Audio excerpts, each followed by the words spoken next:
106. Teriakan Nita yang menggema ke seisi hotel membuat orang-orang mengalihkan pandangannya ke Damar. Kartu bank berwarna biru muda itu muncul di atas meja, banyak orang yang mengenali kartu itu dan perlahan mulai mengubah ekspresinya, tetapi di sisi lain ada banyak juga yang memang tak mengenalinya. Hanya saja mereka semua tahu, kalau kartu ini mewakili sesuatu yang tak biasa. Apa ini? Kenapa bahkan ekspresi dari Tom dan Rudy terlihat sangat berubah seperti itu? Seseorang yang mengerti tentang Bank Royal berkata, ini merupakan kartu berlian Bank Royal. Pasti tahu dengan Bank Royal, kan? Dia adalah bank yang khusus melayani orang yang kaya raya. Bahkan jumlah setoran awalnya saja harus mencapai 2 miliar dan itu adalah untuk jenis kartu tingkat terendah. Selanjutnya seperti kartu silver, kartu emas, kartu platinum. Jika ingin mempunyai kartu platinum tersebut, harus menyetor sampai 200 miliar lebih baru bisa menggunakan kartunya. Tapi kartu berlian ini lebih menakutkan lagi dan jarang dikeluarkan. Konon katanya hanya ada satu kartu berlian aja di seluruh kota LH ini, bahkan hingga orang dari keluarga-keluarga kaya raya itu pun tak memilikinya. Singkatnya, orang yang kaya raya belum tentu bisa memiliki kartu berlian ini, tetapi barang siapa memiliki kartu berlian ini, dia pasti orang yang kaya raya. Ini, apa berarti Damar memiliki kekayaan hingga 200 miliar lebih? Sepertinya begitu, dia baru saja memberikan neneknya sebuah villa. Damar bukannya baru saja bebas. Bagaimana dia bisa mendapatkan barang ini? Serangkaian diskusi seakan terdengar menggema di belakang mereka. Tetapi Rudy, Tom, dan yang lainnya saat itu terkejut melihat Damar. Damar sudah pernah menjelaskan sendiri ke orang tuanya, kalau selama ini dia sebenarnya tidak mendekam di penjara, tetapi jelasnya apa yang dilakukannya selama ini dia tak memberitahukan mereka, sehingga saat mereka berdua melihat kartu berlian ini, sampai-sampai tenggorokan mereka terasa sangat kering. Tom masih diselimuti rasa tak percaya, masih dengan wajah kagetnya dia berkata pada Damar, kamu pasti telah mencurinya, seseorang pemerkosa seperti kamu ini, mana mungkin bisa memiliki kartu berlian Bank Royal. Bagaimana aku bisa memilikinya? Itu bukan urusanmu, dan kamu juga tak berhak untuk mengetahuinya. Aku hanya ingin memberitahumu saja, bahwa aku tidak menggunakan uang kotor untuk membeli villa ini. Orang ini cukup licik, sekarang aku tanya kamu dan Lily berpacaran karena tujuanmu yang sebenarnya adalah untuk mendekati ayahku, kan? Karena kamu tahu kalau ayahku adalah wakil presidir dari Navis Group. Kamu ingin terlibat hubungan dengan Navis Group lalu ingin mendapatkan investasinya. Jadi itulah alasannya kamu mengejar Lily, kan? Ujar Damar dengan nada datar. Tom mengerutkan dahinya dan berkata, aku tak mengerti apa yang sedang kamu katakan. Ekspresi wajah Lily perlahan mulai berubah, di sebelahnya Nita dengan cepat berkata, Damar, kamu jangan asal bicara. Damar menatap sekilas Nita dan mencibirnya, Tante, aku bahkan sudah sering memberimu muka, tapi kamu masih saja terus-menerus mengada-adakan sesuatu yang memang sebenarnya tak ada. Aku sudah tak mau lagi berurusan denganmu, tetapi intinya aku sudah memberimu muka, kalau kamu tak terima, ya sudah jangan menyalahkanku. Setelah berkata seperti itu, dia lalu mengeluarkan ponselnya, lalu membuka sebuah foto dan memperlihatkannya ke Lily, dengan datarnya dia berkata, kemarin siang aku pergi makan bersama temanku, setelah selesai makan kebetulan aku melihat Tom dengan seorang wanita memasuki tempat makan itu, jadi sekalian saja aku mengambil beberapa foto. Selain itu, aku pun mendengar dengan jelas, wanita itu bertanya apakah Lily tahu antara hubungannya dengan dia, dan dia pun dengan jelas menjawabnya, dia harus memikirkan cara untuk mendapatkan investasi dari Navis Group dengan cara mendekati ayahku, lalu nantinya dia akan putus dengan Lily, ucap Damar dengan nada datar. Tom tercengang, lalu dia pun segera melihat foto itu. Di sebelahnya, ekspresi wajah Nita pun berubah drastis. Dari awal semenjak Tom dan Lily bersama, di mana-mana Nita memamerkan bahwa dia telah menemukan seorang menantu yang baik. Sekarang, tujuan Tom seolah diruntuhkan di depan umum, seketika dia merasa tak tahu lagi harus di mana menaruh mukanya, lalu dia melotot ke arah Damar dengan amarahnya berkata, Damar, kamu itu jangan asal bicara ya, ini adalah urusan keluarga kami, kamu tak perlu ikut campur. Damar dengan datarnya menatap Nita sekilas, lalu beralih menatap Tom, dia menarik ujung bibirnya dan berkata, aku sudah bilang, hari ini akan membuatmu mengerti setengah mati. Tante dan yang lainnya memandangku buruk, tetapi tetap saja mereka adalah keluargaku, dan memiliki hubungan darah dengan ibuku.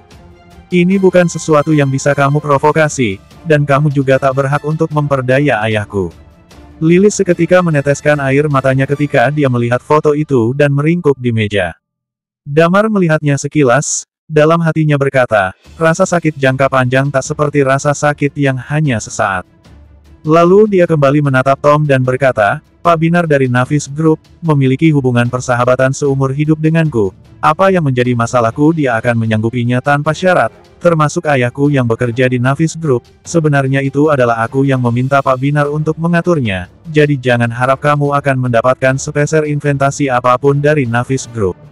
Ini justru sebaliknya. Dia menatap Tom dengan dingin dan berkata, perusahaan game milikmu itu, dalam 3 hari ini, akan bangkrut. Tom yang mendengar ucapan ini, ekspresi wajahnya berubah drastis dan dengan terkejut berkata, apa yang akan kamu lakukan? Dia benar-benar merasa ketakutan, perusahaan game ini adalah modalnya.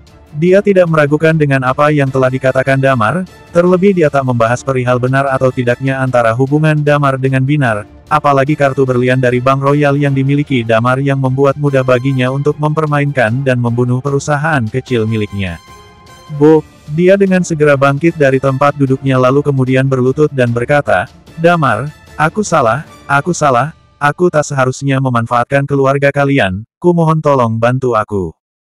Tatapan Damar sangatlah dingin.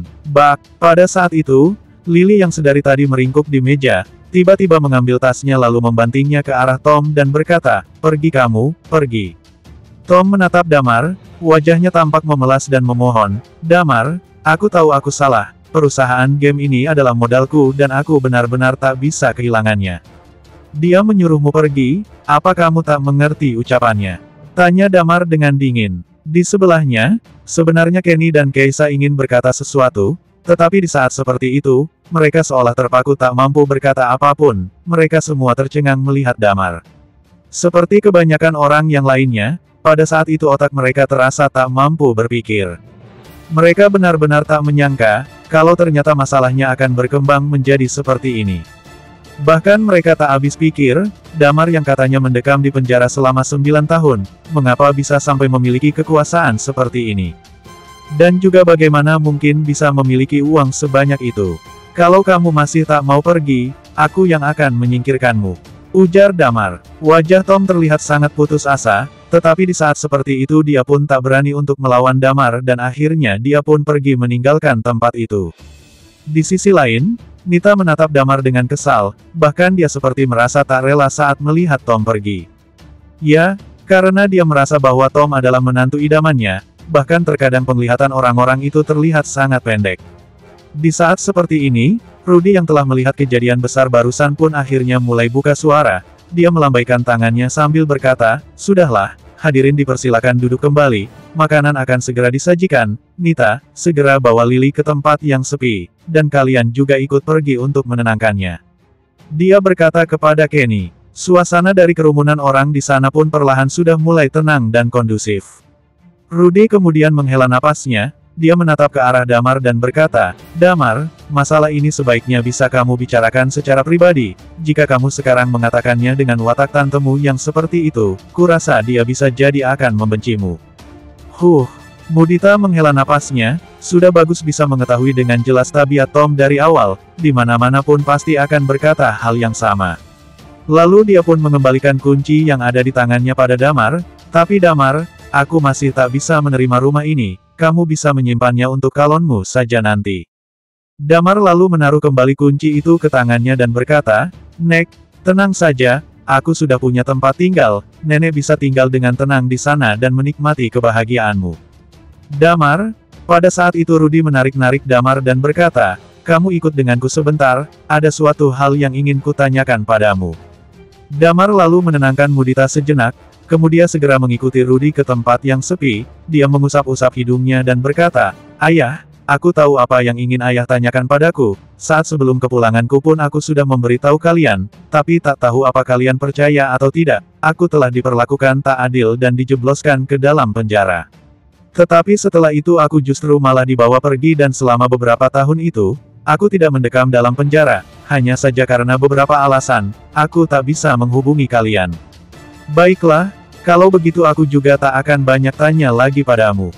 Aku memanggilmu terutama menginginkanmu pergi untuk menenangkan Nita dan Lily, watak tantemu memang seperti itu, tak berwawasan luas, jadi saat berbicara memang kurang enak didengar. Tetapi aku dan ibumu sudah tak memiliki saudara lainnya, jadi kamu jangan sampai terlalu menyinggung perasaan mereka. Jangan sampai juga kamu membiarkan kami jika sudah tua nanti hanya hidup sendiri tanpa ada seorang pun yang mampu diajak bicara. Setelah itu dia menghela napasnya, ini merupakan prinsip kehidupan, kita tak bisa hidup dengan bebas dan mudah. Damar merenung sejenak dan menghela napasnya, baiklah, aku segera pergi menenangkan mereka. Bersambung 107. Di tempat lain dalam hotel, saat itu tidak banyak orang di sana, karena sudah dimulainya acara perjamuan makan, sehingga semua orang pasti sudah pergi ke lantai 2 untuk bersiap makan di sana. Seluruh kondisi dan pikiran Lily seolah runtuh, dia duduk di sana sambil berurai air mata.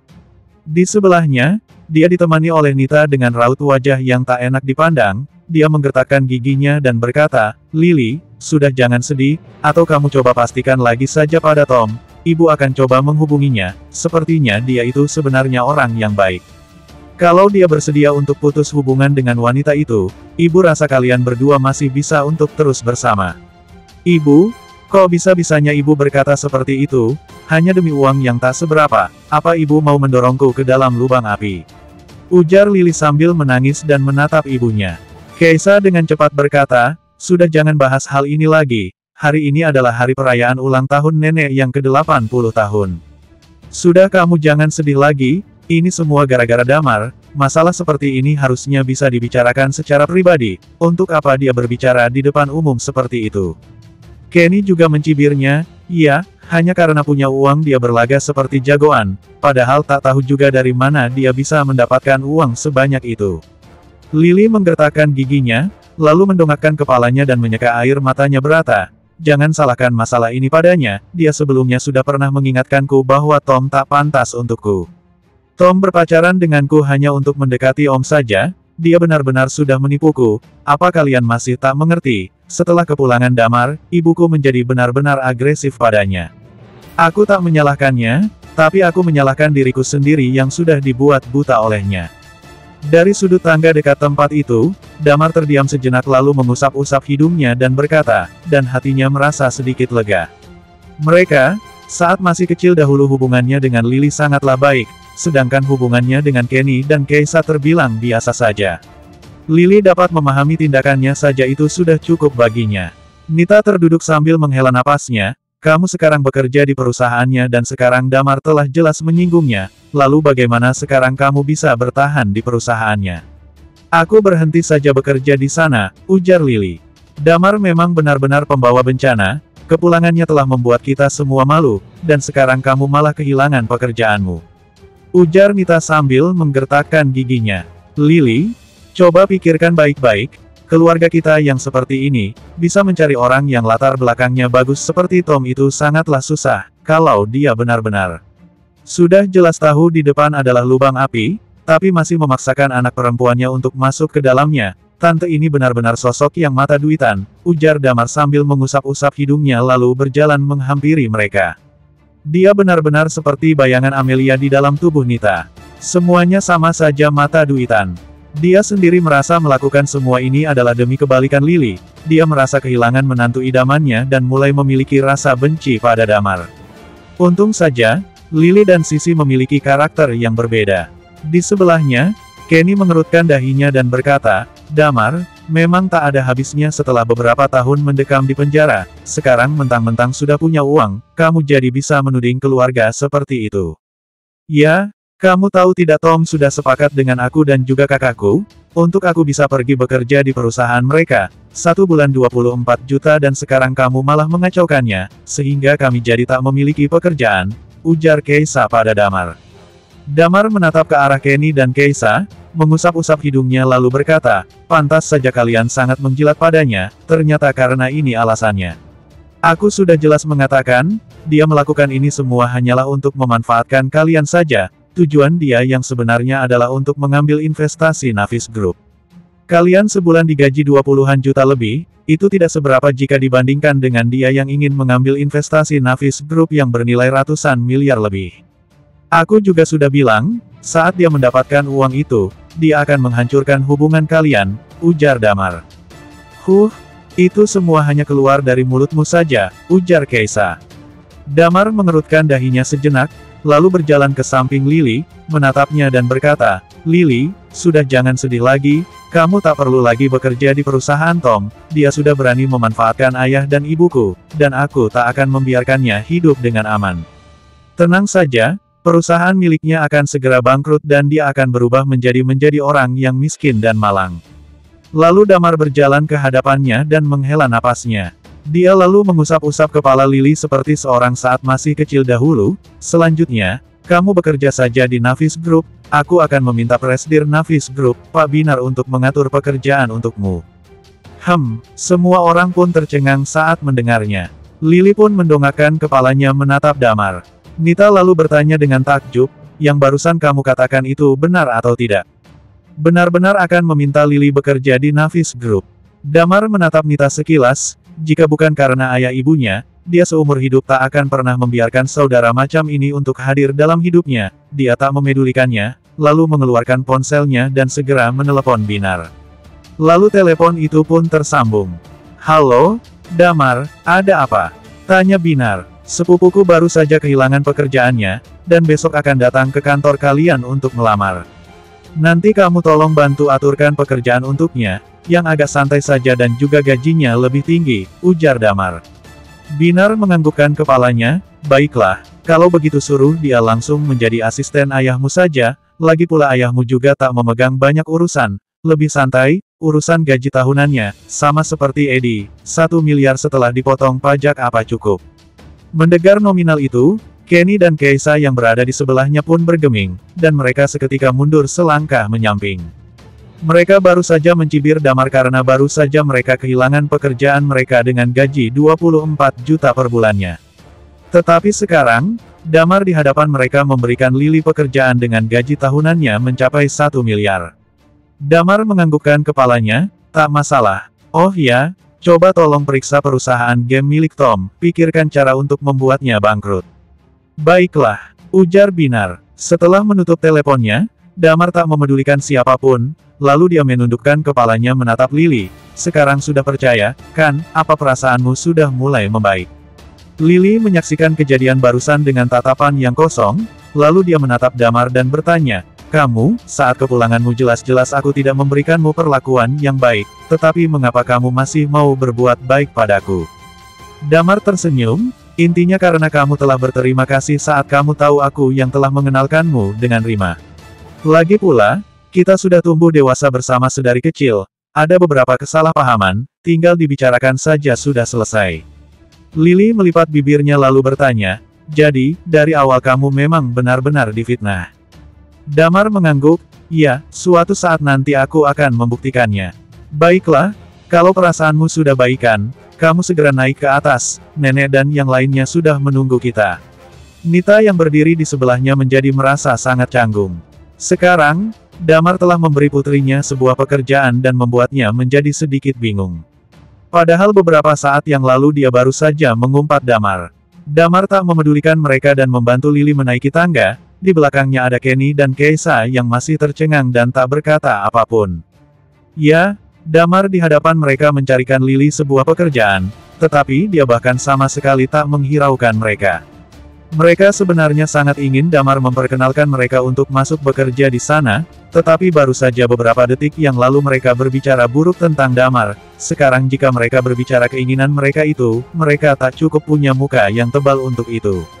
Seketika mereka berdua pun terlihat pucat seperti baru saja memakan racun. Nita berdiri di sana, tak tahu harus berkata apa, Damar pun juga tak menghiraukannya. Sebenarnya ini merupakan solusi yang cukup memuaskan, karena Damar sebelumnya telah menjadi pusat perhatian, dan orang-orang membicarakannya saat dia mendekam dalam penjara dan kini berubah menjadi seseorang yang kaya raya. Damar pun tak menjelaskan apapun pada mereka dan duduk dekat meja. Perasaan hati Mudita sangatlah baik, bagi mereka yang sudah lanjut usia, bisa berkumpul bersama keluarga merupakan hal yang paling membahagiakan. Setelah acara perjamuan selesai, tamu undangan yang hadir pun sudah mulai meninggalkan tempat. Ketika menunggu tamu yang hadir sudah mulai pergi, ibunya Damar, yaitu Maya Prameswari, melihat sekeliling dan bertanya, "Oh ya, Kak, bukannya kamu bilang sudah memperkenalkan seorang wanita pada Damar? Kok seharian ini tak terlihat?" Wajah dari Yeremia terlihat sedikit canggung dan berkata, saat dia mendengar Damar pernah terlibat kasus pemerkosaan, dia tak bersedia untuk hadir. Mendengar hal itu, Rudy dan Maya hanya bisa menghela napasnya. Walaupun mereka percaya bahwa selama ini Damar telah difitnah, tapi ini seolah tak ada gunanya, julukan itu seperti sudah menempel pada tubuh Damar. Pada saat itu, Yeremia melihat ke arah Damar, sambil tersenyum berkata, "Oh iya, itu Damar, katanya kamu sudah menawari pekerjaan pada Lily di Navis Group, apa kamu bisa bicarakan juga pada Pak Binar, untuk memperkenalkan Kenny dan juga Keisa ke sana? Kalian ini, kan sudah tumbuh dewasa bersama semenjak kecil dulu, dan lagi pula kita semua ini, kan saudara, harus bisa adil satu sama lain." Bersambung 108. Damar yang mendengar ucapan itu, sedikit mengubah raut wajahnya dan menatap ke arah Kenny dan Keisa. Jelas sekali saat mereka berdua melihat Lily mendapatkan pekerjaan yang sangat bagus, hati mereka menjadi tergerak, karena mereka sebelumnya telah berbicara buruk tentang Damar dan menjadi segan untuk membuka mulut dan berbicara, sehingga mereka mengadu pada Yeremia dan meminta bantuannya untuk membicarakan hal ini. Dalam hati Damar hanya tersenyum pahit.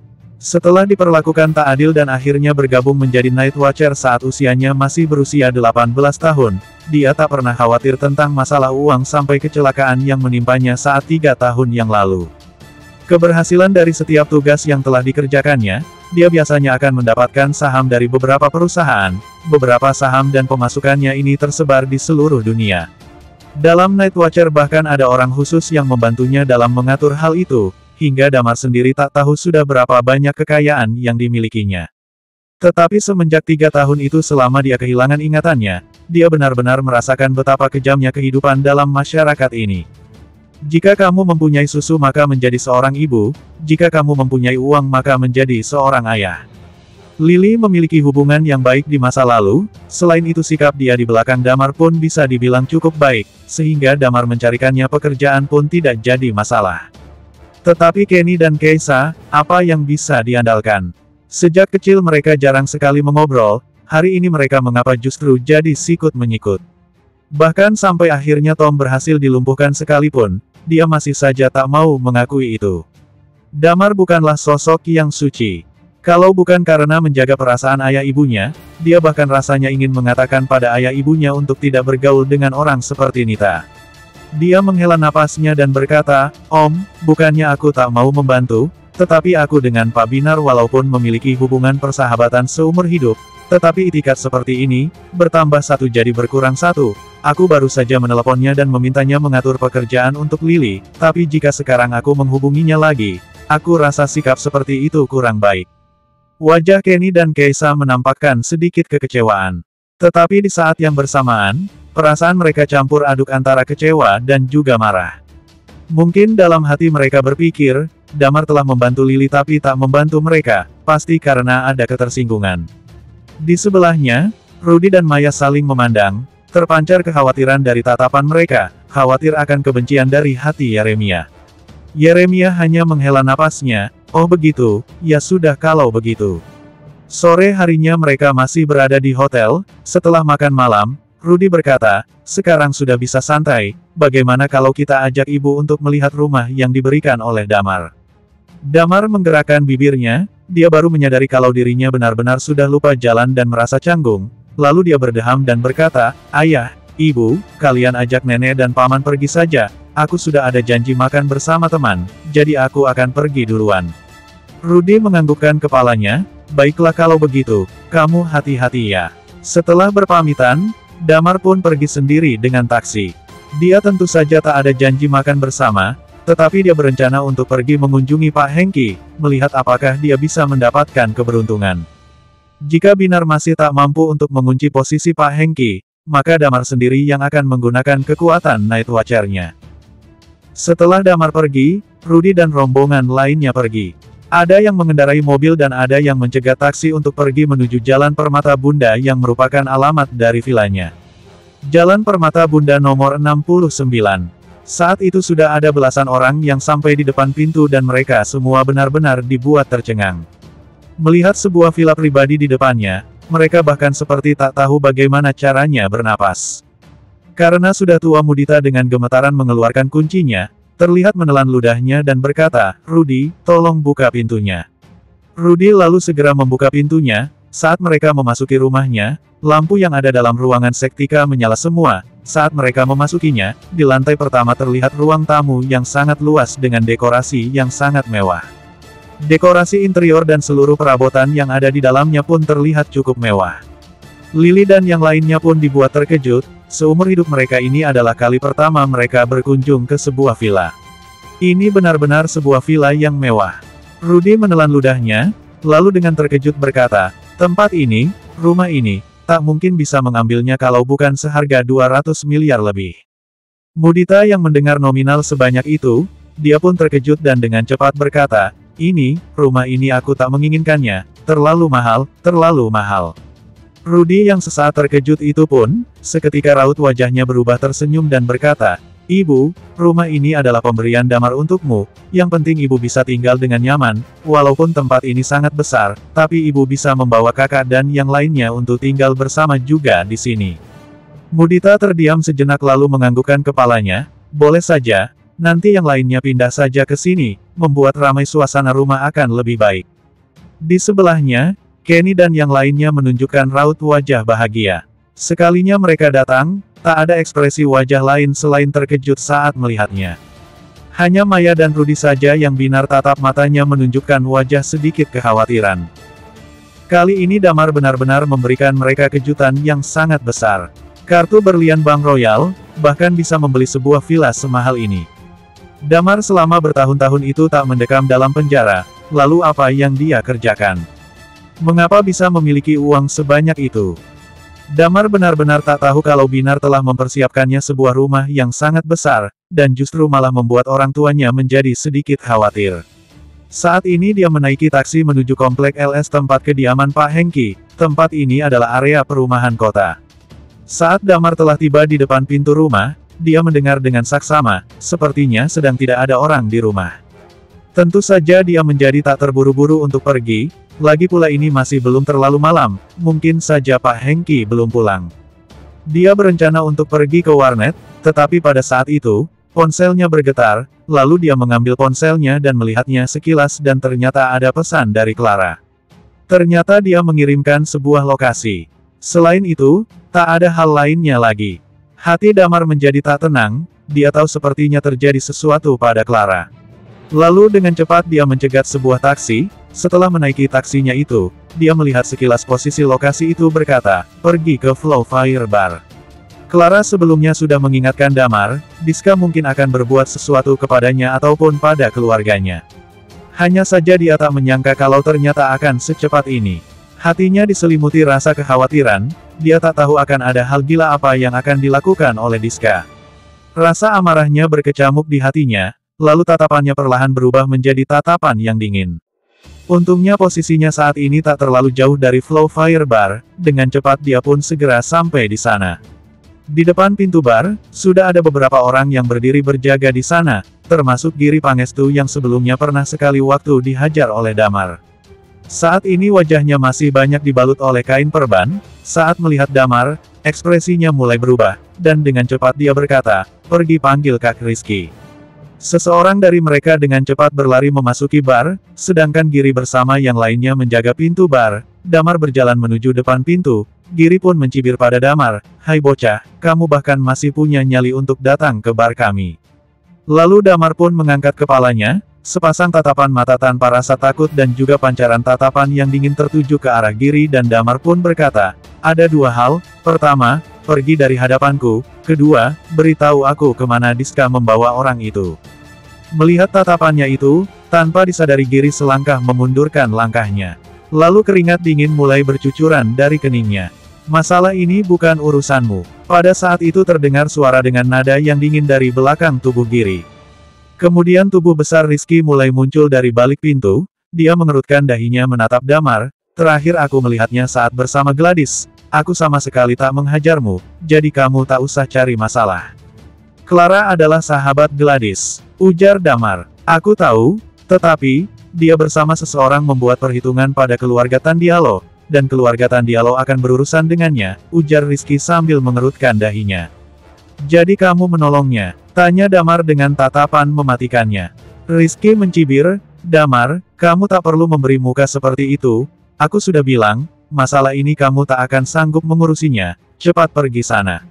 Damar menghela napasnya, tatapan matanya seolah menyapu seluruh tubuh Rizky, masalah ini, menjadi urusanku.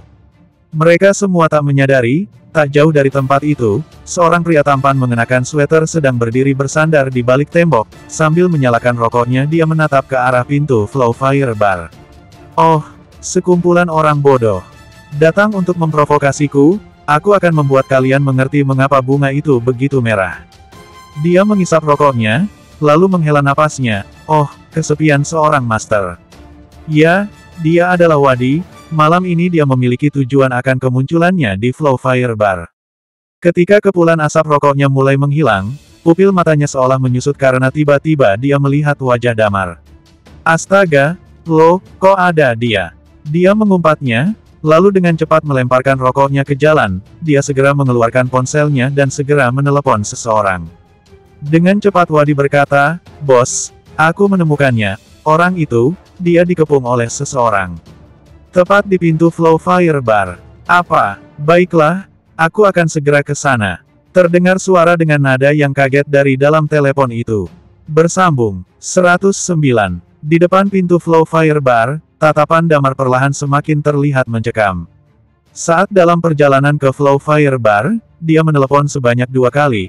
Pertama dia menelepon Binar, dari sana dia mendapat informasi penanggung jawab tertinggi Bank Royal di kota LH, yaitu Arya. Yang kedua dia langsung menelepon Arya. Penanggung jawab utama dari Bank Royal di kota LH merupakan tingkatan tertinggi di Bank Royal. Damar pun mengenalnya, karena ketika kartu berlian itu diberikan pada Damar, dia pun ada di sana pada saat itu. Damar pun memberitahukannya tentang masalah yang dialami Clara, seharusnya sekarang Arya pun sedang dalam perjalanan ke sini. Di kota LH, Arya merupakan orang dengan kedudukan yang tinggi. Kehadirannya akan membuat masalah ini bisa diselesaikan dengan sangat baik.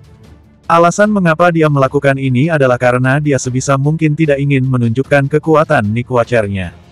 Tetapi sekarang seiring berjalannya waktu, dia semakin lama semakin khawatir dengan keselamatan Clara. Jika sampai terjadi sesuatu dengan Clara, seumur hidupnya dia tak akan memaafkan dirinya sendiri. Ini menjadi alasan pribadinya sendiri. Di saat seperti ini, peraturan yang mengatakan tidak boleh terlalu menunjukkan kekuatan Night Watcher di depan halayak umum berubah menjadi tak begitu penting lagi. Rizky menatap Damar lalu berkata, Damar, kamu tak perlu cari muka, aku berikan kamu waktu 10 detik untuk pergi. Sorot mata Damar memancarkan aura yang sangat dingin, di saat yang bersamaan seluruh orang yang berada di sana merasa seperti ada aura yang mengerikan yang perlahan mulai keluar dari tubuh Damar. 3 detik. Beritahu aku di mana keberadaan Clara, ujar Damar dengan nada yang dingin sambil menatap tajam Rizky. Kamu pikir kamu siapa? Oh, kebetulan, hari ini seorang senior akan memberikanmu pelajaran untuk mengerti rasa kebencianku. Cibir Rizky. Cit. Lalu pada saat itu, sebuah mobil hitam tiba-tiba berhenti di depan pintu bar. Saat pintu mobil itu terbuka terdengar suara yang berkata, Rizky, beraninya berbuat macam-macam dengan orang Bank Royal. Kelihatannya keluarga Sitara memang tak ingin hidup lagi di kota LH. Rizky yang mendengar suara itu, ekspresi wajahnya seketika berubah. Sesosok pria parubaya tampan yang berjanggut dan mengenakan setelan jas turun dari mobilnya, menatap ke arah Rizky. Tubuh besar Rizky terdiam dan terpaku, dengan suara yang bergetar berkata, Pak Arya. Ya, orang yang baru datang tersebut adalah penanggung jawab utama Bank Royal di kota LH, Arya. Dia menatap Rizky, kemudian beralih menatap Damar. Saat dia hendak membungkuk, Damar kemudian sedikit menggelengkan kepalanya ke arahnya. Arya mengingat identitas Damar dan berhenti membungkuk. Dia menatap Rizky dan berkata, di mana Clara? Itu, ujar Rizky dengan ragu. Arya menganggukkan kepalanya, baiklah, kalian keluarga Sitara, dalam waktu 10 hari ini, bersiaplah untuk menghadapi kebangkrutan. Rizky sangat terkejut, dia sama sekali tak meragukan jika Bank Royal memiliki kekuatan seperti itu. Skala industri keluarga Sitara cukup besar, yang artinya mereka harus mendapatkan pinjaman terlebih dahulu untuk itu. Namun begitu bank memutuskan pinjaman mereka dan mulai mengejar utang, bagi mereka, pasti akan terjadi masalah di aliran modal, dan bahkan mereka dapat digugat dan dimasukkan ke dalam daftar nama orang yang tak bisa dipercaya. Ini bukanlah sesuatu yang bisa Rizky tangani. Sedangkan Damar, aura dingin yang terpancar dari tubuhnya perlahan mulai menghilang. Rizky menggertakkan giginya, kalian ikut aku. Di sebuah ruangan privat di lantai 2, efek kedap suara dari ruangan itu sangat bagus. Walaupun di luar sangat ramai, tetapi ruangan privat ini terasa sangat sunyi. Lalu saat ini di dalam ruangan itu, sudah berdiri beberapa orang yang berjaga. Clara terduduk di sana, rambutnya sedikit berantakan, tangannya mengepal dan mulutnya tertutup. Selain dia, masih ada satu orang lagi yang juga duduk di sana. Seorang pria parubaya, mengenakan jaket hitam, tangannya memegang cerutu dan kepalanya mengenakan sejenis topi nelayan dengan topi-topinya yang rendah. Dia duduk menyilangkan kakinya. Jika diperhatikan, terlihat seperti ada sebuah tanda bunga teratai di pergelangan tangannya. Ya, dia adalah pembunuh tingkat Red Card dari Red Lotus. Dia tak melakukan apapun, hanya duduk di sana, menggerakkan sedikit kepalanya, melihat ke arah samping dan saat dia melihat Clara, dia sesekali menjilat bibirnya, menunjukkan tatapan yang menyeringai. Bicara tidak, Diska berdiri di sana dan menunjuk ke arah Clara, karena Gladys, aku sama sekali tak berbuat apapun padamu, tapi kamu jangan mempermainkan kesabaranku. Clara mengangkat kepalanya berkata, aku tak mau bicara, kamu harus pikirkan baik-baik, aku adalah staf dari Bank Royal, jika keluargamu menentang Bank Royal, kamu mau menanggung konsekuensinya. Oh, jadi kamu tak tahu. Karena perbuatan agungmu itu, sekarang keluarga Tandialo telah memutuskan seluruh kerja sama dengan Bank Royal, dan juga, jikalau menentang mereka apa yang bisa dilakukan. Cibir Diska. Di sebelahnya, pria bertopi itu pun mulai bangkit dari duduknya, dia membuang abu rokoknya itu ke dalam asbak dan perlahan mulai berdiri. Langkah demi langkah berjalan menghadap Clara, menepuk Diska dan berkata, serahkan padaku. Diska dengan sungkan berkata, Kak William, aku selalu saja merepotkanmu. Tak masalah, aku suka wanita ini. Namanya juga wanita, setelah dibuat nyaman, dia akan menjelaskan apapun dengan jujur, ujar William. Diska menjilati bibirnya, lalu berjalan ke hadapan Clara sambil tersenyum. Benar juga apa kata Kak William, Clara, aku dari awal sudah mendambakanmu, tapi kamu tak bicara. Diska mulai menggerakkan tangannya dan menyentuh wajah Clara. Apa yang akan kamu lakukan? Ujar Clara sambil mulai mundur ke belakang. Apa yang akan aku lakukan? Tentu saja, membiarkanmu bersenang-senang. Ujar Diska sambil menyeringai. Tunggu dulu, ujar William. Diska mengerutkan dahinya dan menoleh ke arah William. William melemparkan cerutunya ke belakang dan berkata, bergilir. Kemudian dia berkata dengan orang-orang yang berada dalam ruangan itu, tak perlu khawatir saudara-saudaraku, hari ini akan ada bagiannya, aku yang pertama, aku sudah mulai cepat tua. Di belakangnya, orang-orang yang berdiri di ruangan itu mulai melihat ke arah tubuh sempurna Clara, dan semuanya menampakkan ekspresi yang bergairah. Bahkan ada dari mereka yang mulai meraba-raba ikat pinggangnya sendiri. Diska mengerutkan dahinya, seolah-olah malah William yang menjadi orang pertama, dia merasa cukup tak nyaman dengan itu. Lalu dengan tatapan dingin dia menatap Clara, Clara, ini kesempatanmu yang terakhir, kamu mau bicara atau tidak? Clara yang mendengar percakapan mereka mulai menjatuhkan air matanya, tetapi dia masih berkata, Diska, Gladys benar-benar salah paham padamu, kamu itu bajingan, biadab, aku lebih baik mati saja daripada memberitahumu satu patah kata sekalipun. Tahan dia, ujar Diska sambil menenggak minuman dingin. Seketika wajah orang-orang itu menunjukkan ekspresi menyeringai, bisa sedikit mencuri kesempatan saat menahannya. Brak, tepat pada saat itu, pintu kamar itu terbuka dengan keras, di saat yang bersamaan, suara amarah Arya terdengar di seisi ruangan, aku ingin melihat siapa yang berani-beraninya menyentuh orang dari Bank Royal Kota LH. Semua orang seketika menoleh ke arah pintu. Dari arah pintu, Rizky terlihat membawa Damar dan Arya memasuki ruangan itu. Ketika melihat sosok Arya, ekspresi wajah Diska perlahan mulai berubah. Dia dengan tatapan ganasnya menatap ke arah Rizky, Rizky merentangkan tangannya dan berkata, tak ada hubungannya denganku, aku juga tak tahu mengapa Pak Arya bisa berada di sini. Oh, Pak Arya, ucap Diska sambil tersenyum. Kita bertemu di pengadilan saja, ujar Arya. Lihat apa yang barusan Anda katakan. Keluargaku sudah memutus seluruh kerja sama dengan kalian, aku mengajak Clara ke bar untuk bermain saja, tak ada yang melanggar hukum, ujar Diska. Ya, yang berada di sana merupakan orang-orang Diska dan mereka mulai membuka suara pada saat itu. Ya, mereka yang sekarang sudah tidak bekerja sama dengan Bank Royal, karena sudah mendapat dukungan dari Red Lotus, dia merasa tak takut lagi. Tentu saja dia tetap harus memberikan muka pada Arya. Clara, atasanmu datang, sepertinya kita tak bisa bersenang-senang hari ini. Kamu ikut pergi dengannya saja, ujar Diska sambil mengangkat bahunya seolah acuh tak acuh.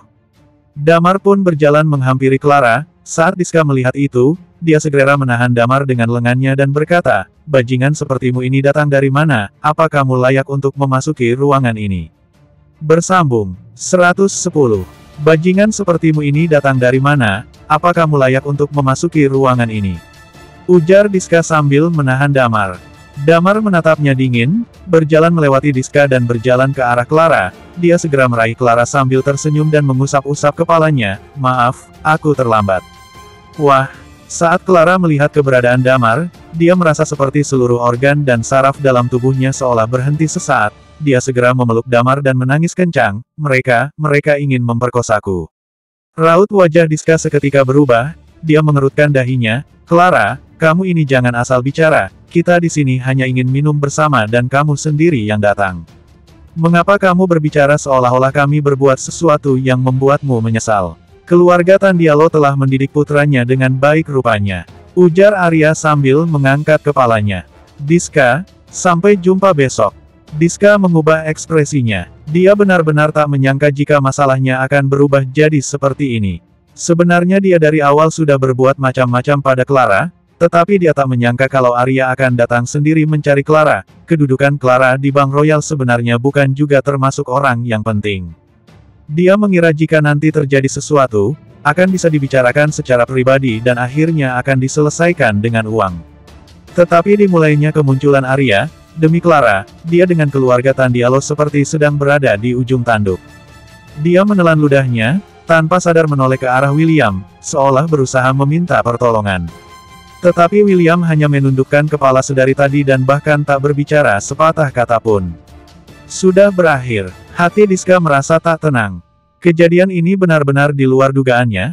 Masalah ini benar-benar menyinggung Bank Royal. Jika sampai merembet ke keluarganya, maka ditakutkan seluruh keluarga akan kehilangan semua harta warisannya. Sedangkan Damar yang berada di sebelahnya, saat mendengar perkataan itu tatapan dingin seolah memancar dari matanya, lalu dia bangkit dan seketika ia melayangkan sebuah pukulan ke kepala Diska. Padahal Damar sama sekali tak menggunakan kekuatannya, karena bagaimanapun ini sedang di depan banyak orang, tetapi jika dilihat pukulannya itu tidak bertenaga kecil juga. Namun pukulannya itu ditahan oleh pria bertopi itu, kemudian William mengangkat kepalanya dan menertawakan Damar, bocah, kekuatanmu boleh juga. Lalu dia menatap ke arah Arya dan berkata, Arya, sudah cukup. Arya sepertinya mengenal William, ekspresinya perlahan berubah. Mengapa kamu bisa di sini? Keluarga Tandialo sudah cukup tahu saja. Aku memberi kamu muka, masalah ini berhenti sampai di sini. Kalau tidak, aku bisa menjamin, tak akan ada satu orang pun yang bisa menyelamatkan Bank Royal, ujar William. Sebanyak orang yang berkedudukan tinggi di Bank Royal, William tahu mengenai keberadaan mereka dan memiliki hubungan yang mendalam dengannya, dan dia juga mengetahui keberadaan Red Lotus. Dia juga paham jika Red Lotus merupakan pembunuh kelas kakap. Mereka banyak mengendalikan banyak penguasa dan aset di belakang mereka sangatlah mengerikan. Wajah Arya terlihat ragu, tanpa sadar dia menatap Damar dan melihat Damar telah menarik kembali pukulannya, terduduk di sofa dan memeluk Clara.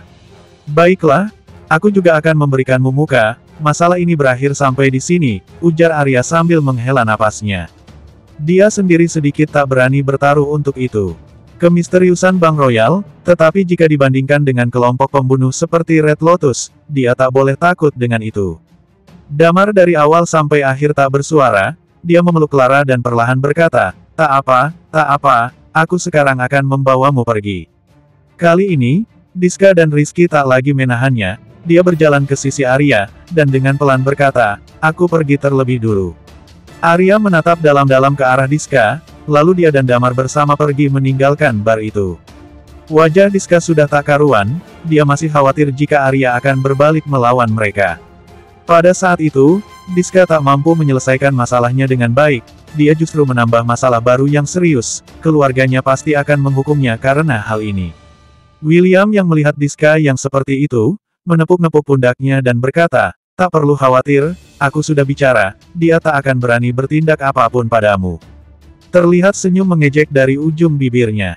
Diska menghela napasnya dan menatap ke arah Rizky, mengerutkan dahinya dan berkata, bagaimana caranya Arya bisa datang? Kedatangan Damar, dia langsung mengetahuinya. Clara memberikannya kabar, lalu ponselnya direbut olehnya. Dia bahkan sengaja membiarkan Damar datang, berencana ingin memberikannya pelajaran, tetapi dia tak menyangka jika penanggung jawab dari Bank Royal juga ternyata malah datang juga. Wajah Rizky pun sudah tak karuan, dia masih memikirkan masalah dengan Arya barusan. Keluarga mereka berbeda dengan keluarga Tandialo, keluarga Sitara kini sedang dilanda banyak krisis. Jika Bank Royal masih menargetkan mereka, bagi mereka ini akan menjadi masalah yang besar. Bagaimana aku bisa tahu? Barusan saat kami menahan Damar untuk menerobos masuk, dia tiba-tiba saja datang, aku mana berani menyinggungnya, ujar Rizky. Wajah Diska sudah tak karuan lagi, dia melambaikan tangannya, sialan, sudahlah, Kak William, kita pergi ke tempat lain. William mengusap-usap dagunya berkata, wanita barusan telah membuatku membara. Kamu bawa aku ke klub DX saja. Baiklah, aku akan membawamu ke klub paling top di kota LH. Ujar Diska sambil menyeringai. Di depan pintu, Damar masih merangkul Clara berjalan ke tempat mobil Arya yang terparkir. Arya menatap Clara dan juga Damar, keluarga Tandialo sedang bersama dengan orang-orang lainnya, aku tak bisa berbuat apa-apa. Damar mengusap-usap hidungnya, aku paham, tolong antarkan Clara pulang dulu saja. Saat mendengar itu, Clara yang berada dalam rangkulan Damar, tanpa sadar langsung memegang erat baju Damar, tidak, kamu yang antarkan aku pulang, aku takut. Seluruh badannya gemetaran saat itu. Wanita manapun yang baru saja mengalami kejadian seperti tadi, pasti merasa seluruh tubuhnya telah runtuh. Damar mengerutkan keningnya, dia menepuk-nepuk leher Clara dengan lengannya, Clara perlahan-lahan menutup matanya dan pingsan. Dalam situasi seperti ini, membuatnya tertidur sejenak justru akan membuat keadaan psikisnya menjadi lebih tenang. Damar membuka pintu mobil dan membawanya Clara masuk ke dalam, simpan kontak WhatsAppku saja, aku akan memberitahukan alamat rumahnya padamu. Arya mengerutkan dahinya dan menatap Damar, dengan sungkan berkata, Anda berencana.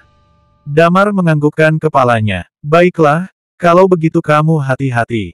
Oh ya? Kakek selalu membicarakanmu dan bilang kalau selama 3 tahun ini kamu belum pernah menghubunginya lagi, ujar Arya. Damar dengan senyum berkata, jika ada kesempatan berkunjung ke kota NJ, aku pasti akan mampir ke sana. Baiklah kalau begitu, aku pergi mengantarkan Clara pulang dulu, ujar Arya sambil tersenyum. Mereka berdua telah bertukar kontak WhatsApp, Arya mengendarai mobilnya mengantar Clara pulang. Damar mengusap-usap hidungnya dan melirik ke pintu masuk bar, terlihat seorang pria muda mengenakan sweater. Orang itu semenjak Damar mulai memasuki bar itu, dia tetap berada di sana mengikutinya. Tak tahu siapa yang mengirimnya datang, ujar Damar sambil mengusap-usap hidungnya, ia tak memedulikannya, lalu berjalan ke sisi yang gelap dan mulai mengeluarkan sebatang rokok, dan menyalakan koreknya, tatapannya menatap ke arah pintu masuk bar. Tak berselang lama, dia melihat Diska dan William yang berjalan keluar dari dalam bar, melihat mereka berdua, tatapan mata Damar memancarkan auranya. Keduanya masuk ke dalam mobil sport putih dan mulai melajukan mobilnya. Tetapi pada saat itu, Damar segera bergerak seperti seekor citah. Damar tiba-tiba berlari keluar dan kecepatannya jauh lebih cepat dibandingkan dengan mobil itu.